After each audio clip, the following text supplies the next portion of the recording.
Hello, everybody, and welcome back to the High Gatsby Studio. We've had a great time studying Mrs. Bisa Butler and her textile artwork that she does with quilts. As I looked at some of her videos, I saw some of the technique that she uses when she is preparing to make a quilt. I took some of her ideas and I tried it for myself. I have a picture of a friend of mine. This is Jessie. And she has a lot of different values in her skin, a lot of different shades from light to dark. So using some of Bisa Butler's techniques, I was able to cut out some fabric and glue it onto a canvas, kind of like she did when she first started doing textile art. And I'll show it to you. This is what I came up with.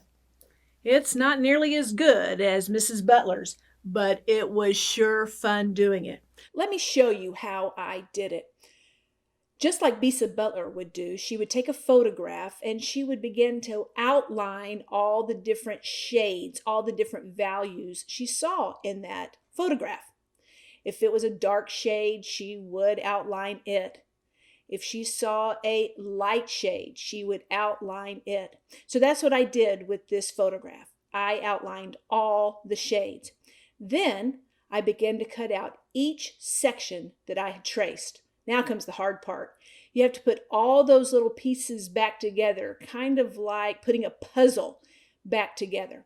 Once you get them together, now comes the fun part. You pick a fabric that you like, and you'll pick out one of the pieces of the puzzle. The key is you need to turn both of them upside down.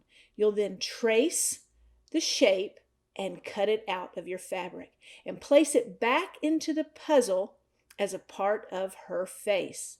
You're going to do that with each of the pieces that you have cut out.